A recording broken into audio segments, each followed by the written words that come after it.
Hey again, we're talking about AA or atlantoaxial soft tissue relationships. That's a C1 on C2 joint because a follower of ours asked if we could explain how this relationship works. Really, they were talking about subluxations, and in our last video we talked about how subluxation is currently an insufficient term to explain. An insufficient term as most people know it, as just a bone being out of place or a partial dislocation. So we're going to talk about how a bone can be held in a place where it's not supposed to be, where it's not evenly fitting its articulation, its joint, and why the soft tissue, whether that's muscle or fascia in general, or ligament or tendons, can be what's holding it there in the first place. So, just to review, we're going to talk about a very simple method. It's not the only method, it's just a method, and we're going to talk about the initial joint position that you might find, the AAN. We're going to talk about the connective tissue orientation and how that will hold it there and why it can hold it there based on its fibrous lining. And then we're going to try and relate it to some of the other structures. We're going to go to another bone in the series or maybe another connective tissue depending on where we're talking about. And then we're going to go to more connective tissue after that just to kind of make a whole or fuller body diagnosis at least. You could, if you wanted, relate the whole atlantoaxial joint to the big toe if you wanted. That would be a stretch, literally. But you know, we're going to keep it within a reasonable distance, within a joint or two.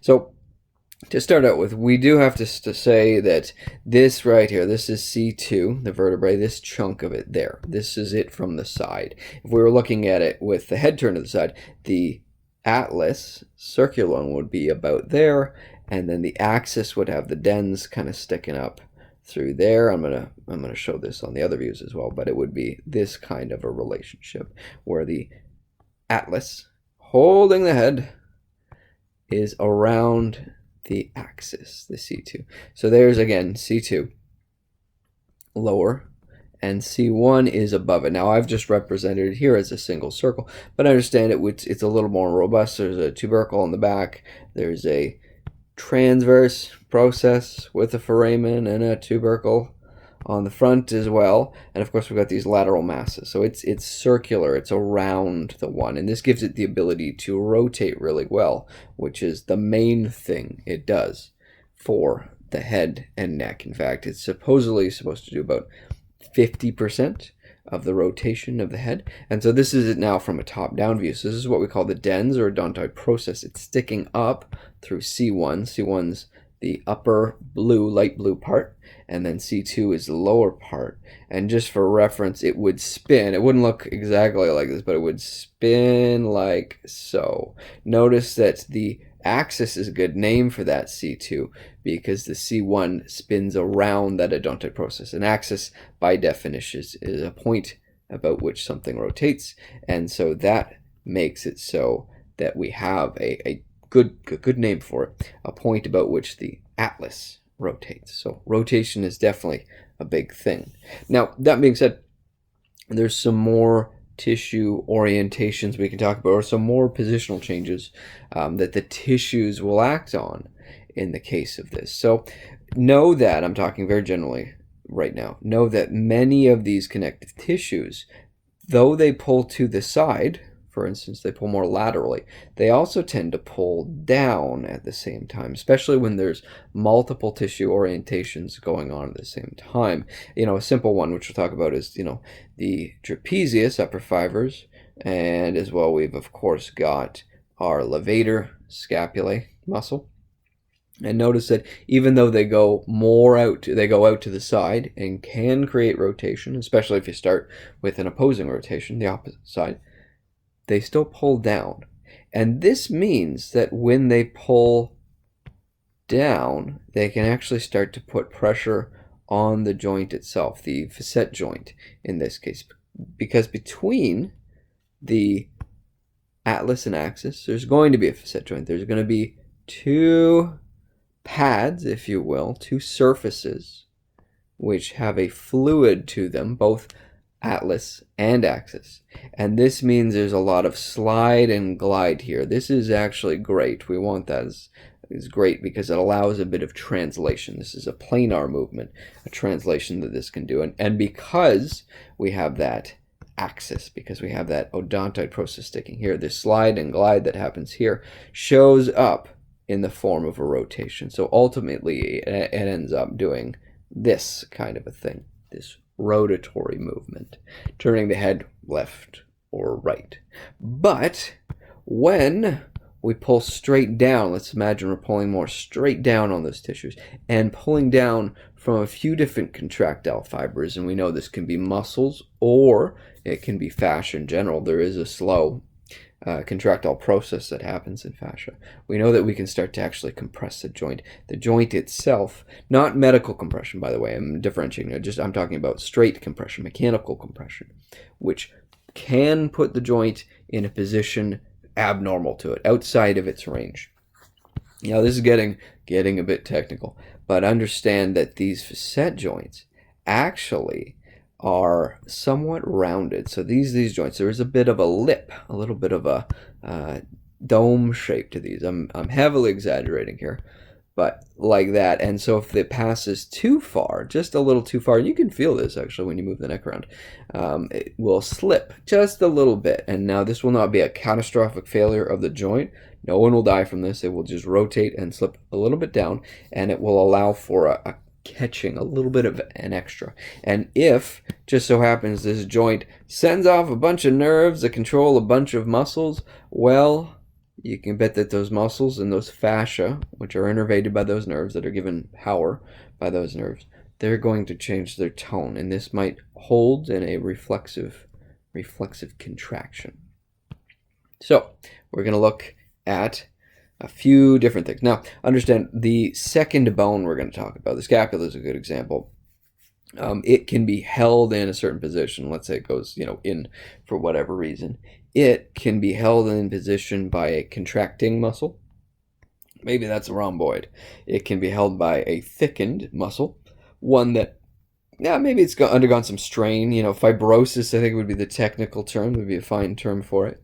But as well, our habits can do it. You can have relatively normal musculature, or I'll say relatively normal musculature, and it's pulling down on this bone here, and it's pulling down therefore on the head and neck.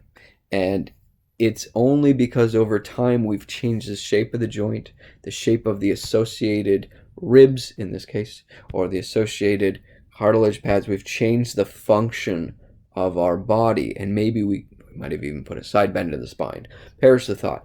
But maybe we've changed the way our body works. And so this can create a general pull. It can create a pull much higher up from a lower point. So we're just going to talk very generally about how one thing can pull on the other. There's many ways in which it can do that. And one of them is by habit. We don't mention that a lot, but habit alone deforms bony structures. Even though bone seems very solid, it deforms bone and it deforms tissue over that time. And that will end up with a very different moving joint. So the first area we're going to talk about, is our posterior orientation. Basically, the spinal muscles that go into the atlantal axial area. And they go to the skull too. You can't separate these structures.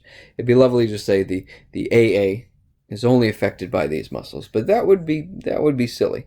That just doesn't make sense. So to keep it general and to avoid using complex muscular names, understand that the AA is right about here. So there's always a jaw here, which we often omit just for clarity's sake, but the AA is about here, and you'll have your dens somewhere within this region holding it all together.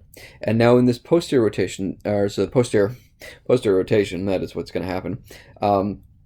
There is a fair amount of muscles and fascias, connective tissues in general. Oftentimes fascia and muscle are synonymous, but let's say we've got a rotation like that. We're coming back on the left side.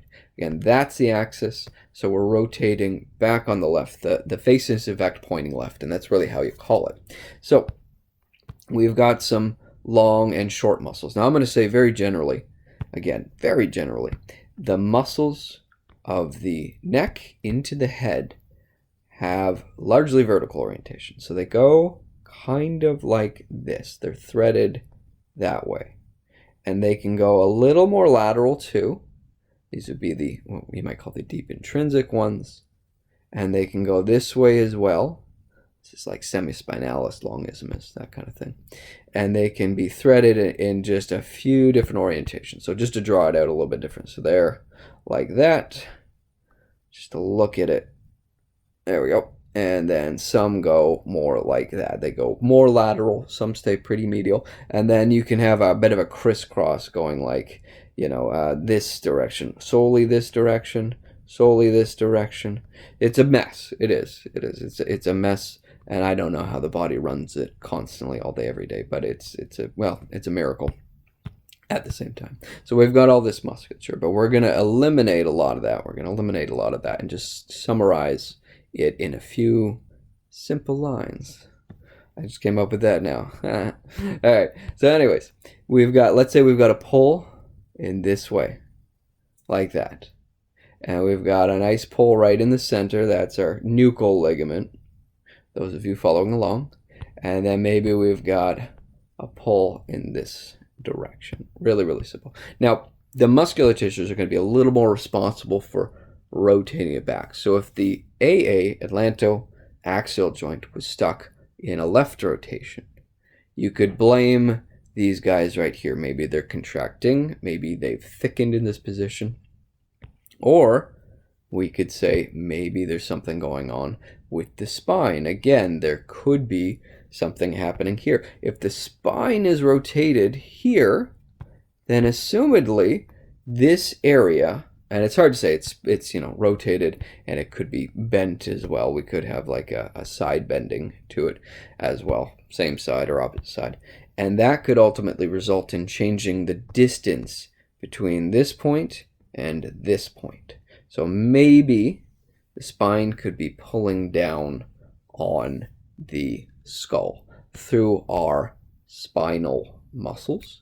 But as well, because we have a midline structure that you would know as the nuchal ligament or simply the fascia, because there is a fair amount of it. There's some fascia that covers this area, lots of fascia around the muscles.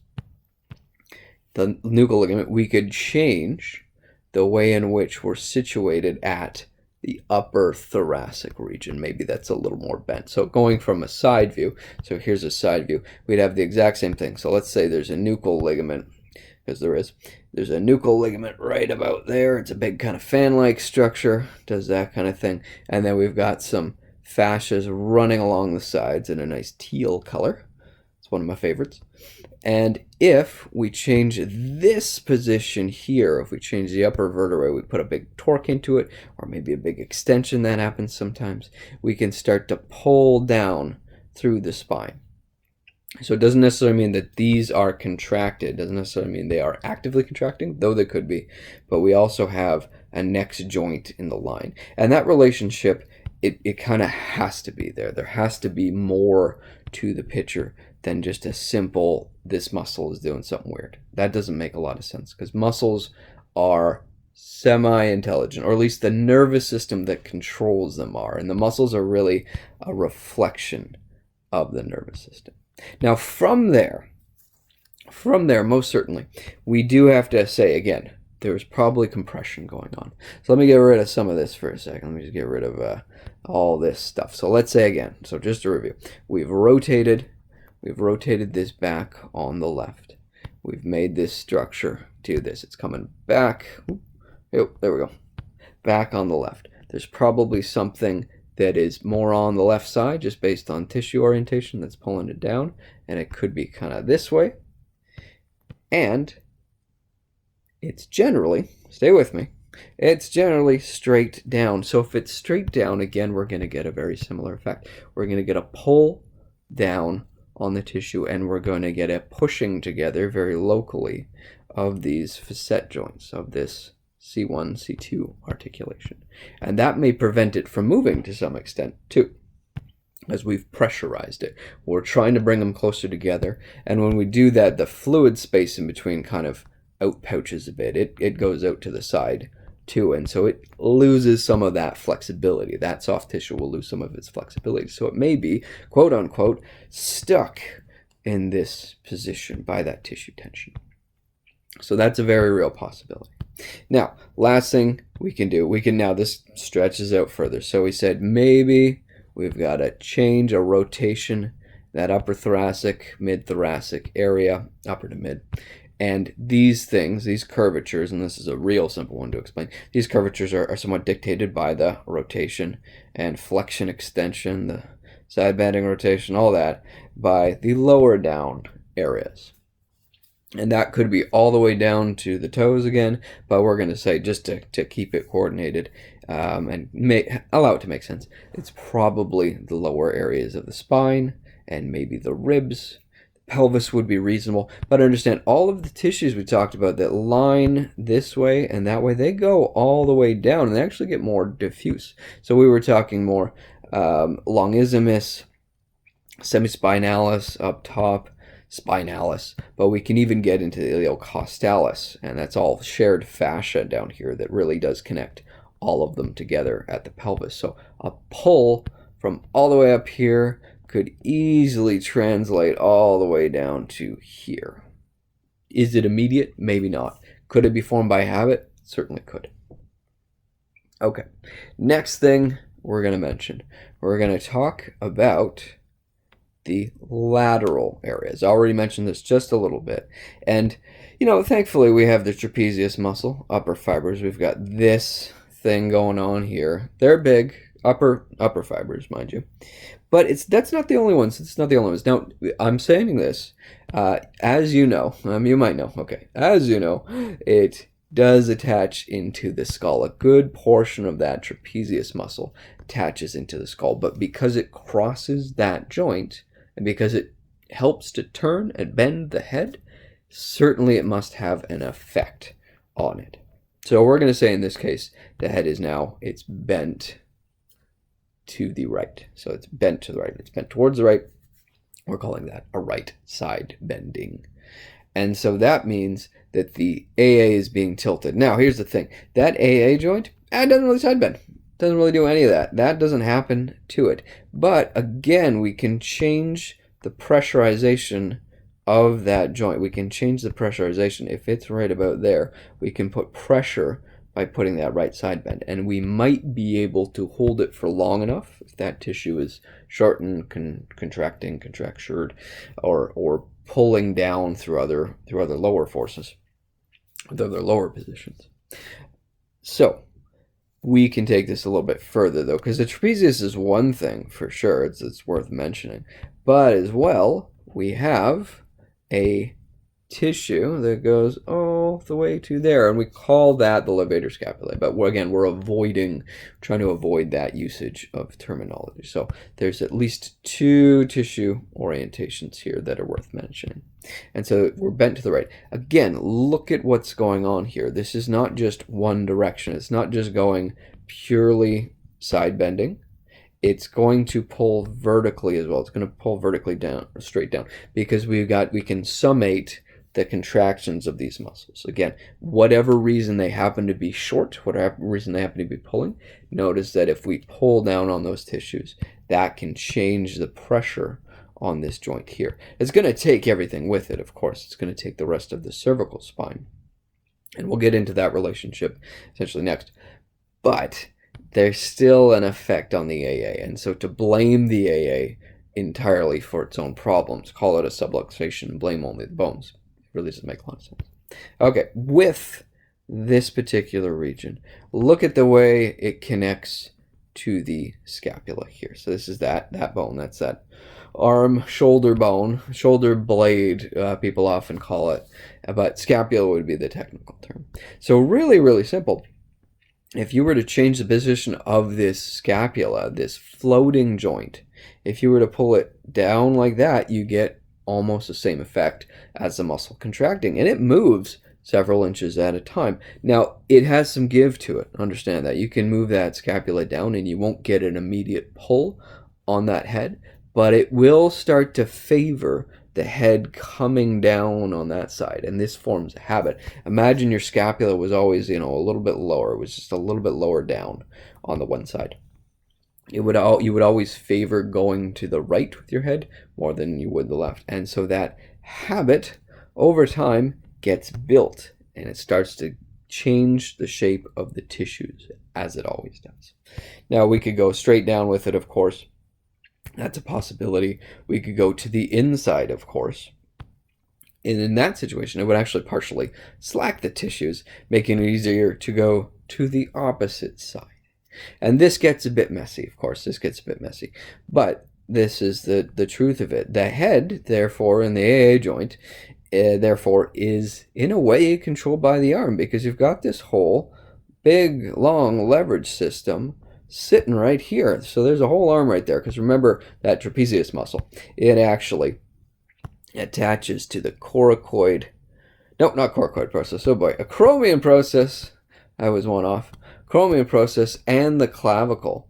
And this means that as we change the position, as I'm holding something, as I'm dragging down, I'm holding a lovely purple orb, as we all do from time to time, and this weight is pulling down on the arm, and it's side shifting. It's pulling through that next set of tissues as it's designed to.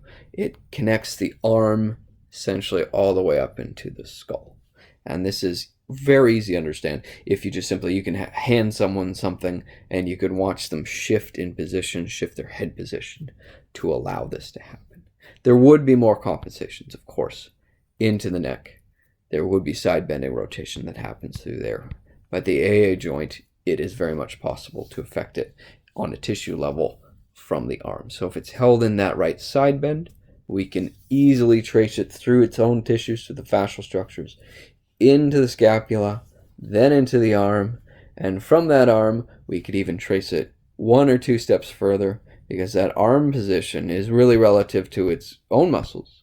So lats is just a great example. This gets longer and more convoluted as we go, but of course the lats will attach. Now I've kind of drawn it on the outside here, but it's of course running through the inside. But it has a rotational control over that arm, and so that means it can change the position the arm is in, and it can pull the arm closer. It can rotate that arm inward. It can actually help to drop the whole upper girdle downward into a bigger side bend, again changing how the spine is sitting at that point. So there's just always more to this mess that we call the human body. None of these are absolutes, just to be clear. None of these things, don't quote me on any of it, even though now it's forever trapped on video on YouTube and Instagram. And okay, anyways, so moving on. We've got some lateral tissues, which, it's good that we drew a lateral picture. And I want to make mention, so again, it gets more and more far out as we go, but we've got these scalene muscles. Scalene muscles are some of my personal favorite muscles, and they actually attach to the lower 2 ribs. I'm just going to draw 1 rib in, just so it doesn't clutter too much. And the ribs, of course, attach to the sternum, manubrium to be specific, and then those scalene muscles will attach down into rib 1 on the scalene tubercles. Great name there. Really good name. Now I'm drawing 2 fibers. That's it, just again to keep it simple. And what I want to make sense out of, what I really want to talk about is how, if we change the position of the neck, we change the pressurization of the AA and the OA, but the AA as well, for sure. Remember that particular joint is right there. There's the atlas, and the axis would be right below that. It would be right about here with the dens sticking up through it, not to scale.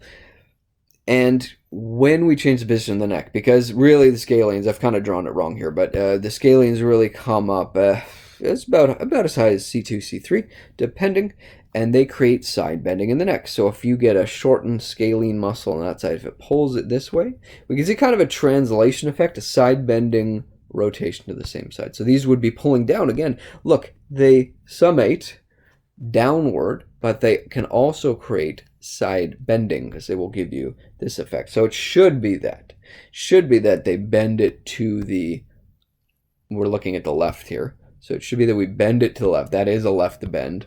I can't, this is not 3D, so I can't rotate it. And it should rotate as well to the left. That's how that works. We call that same-sided coupling.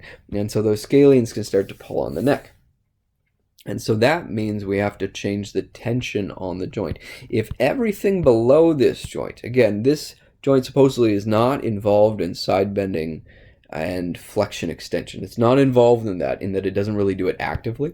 So we start to curve what's underneath it. Well, it must change tension too, because if we spent all this time talking about how we could put pressure on the joint from below by a compressive force, like that, not a nerve compression. We're not talking about that here at all. But if we have a compressive force that can push this together, why can't we generate that as well from the bottom up? So changing the position of that neck should change the pressure from bottom up onto that AA joint. And again, this will affect how this atlantal axial joint is sitting and how it moves because of some of the attached tissues. Scalenes is one example. We could certainly go through a few more. We could bring the traps back into it because they'd be in and around here, and then some of the more the lower fibers as well, levator scapula, like we could bring back in as well. But let's just say scalenes for an easy start. Okay, not bad. One more thing, skull down. Now this one gets a bit messy, so try to keep up. We've got, again, our AA right here. Now, the head is often thought of as this kind of free-floating structure, and in many ways it is. We don't have anything holding the head up. It's not like there's big pincer grips always holding the head with a little something hanging from the ceiling, and we're suspending our heads at all times. That's not the case, I don't think, unless you've got some kind of complex apparatus to do so. Sounds time-consuming and expensive. So the head is sort of free-floating in space, or at least it's constantly swaying. It's constantly being propped up. And it does this, we're able to do this because of all the muscles we just mentioned, many of the muscles we just mentioned, pulling simultaneously and taking turns and very rapidly changing this. Nerves fire at an incredible speed. That nothing truer could be said about nerves. They fire faster than you can perceive because they are your perception. And this is, from, and some of them are the motor nerves are around 100 meters a second. Some are faster, some are much slower than that, but still very, very fast. And so all these muscles, what they're capable of doing by putting the weight back onto the spine, that is a very important thing that they do. They keep it propped up. So if the head goes a little bit to one side, the muscles on the opposite side pull, and they pull that head back, which puts the pressure back onto the spinal column, the bony structures which can take that force. And should the head go the other way, it should drop to the other side, the opposite side muscles can pull, and they can bring it back. And so, just like we talked about how the neck from the bottom up can put pressure onto the AA articulation, well, we can have it in just the same way from the skull down, from the top down. So this structure here, when it's bending and changing, it can put enough pressure on that AA to affect the way that it moves or hold it in certain positions. Now, this would be more OA joint we're talking about it. This would be the occiput, the skull actually sitting on the atlas, but it's still very relevant. It's still a relevant conversation because, and let me get rid of some of this, because the attachments between all these structures are actually pretty firm. There's a big hole in the occiput, a big hole. This is not the atlas here. There's a big hole, and then you have the C2 vertebrae, and then above that you have your atlas, and there is connective tissue between really all three of those. Now it takes a bit of gap, so there's the dura, that's the technical term for inside brain tissue, and then it will kind of skip. This is all inside. It'll kind of skip that C1, which allows free rotation, because if you bound it all up, that would be a problem. And then it goes all the way down to, the bottom. It goes like that. Don't worry about the bottom end. That's not what we're talking about right now. but it's all attached together here. So changing the head position actually does put different pressures, different mobilizations into that joint. So if you don't consider the head, if you don't consider the skull, you don't get the full picture. You don't get the full, realization of what's possible. So that AA joint being in isolation, again, doesn't really make much sense. It's a product of its environment like everything else in the human body is. Now we can talk about a few muscles in this case because there are some very neat, very intermediary muscles. These are the smallest, some of the smallest. There are smaller. These are some of the smallest that you can easily feel. These are some of the smallest that you can semi-easily feel with a fair amount of training, and these would be the rectus muscles, rectus capitis posterior major minor, and obliquus capitis. And that one's actually from C2 to C1 from AA, and then obliquus superior, obliquus capitis superior. So those are very important. We can also mention one that's worth mentioning: the longus colli, longus capitis. They're really different parts of the same muscle, but they attach all along the front. They'll attach up into the occiput, which should be running like this. If we're looking at it from the front, it would be running like this. We're going to mention that one more in the next video when we talk about the anterior or front tissues. But all these cross that AA joint very closely, and what they do, in some ways they balance out tension into the dura, especially rectus capitis posterior minor. That does attach to dura, not bone.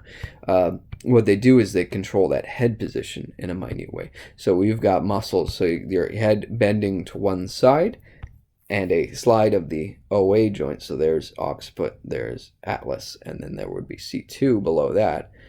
If we bend it one way, this is of course carried by the bigger muscles, supported by the bigger muscles.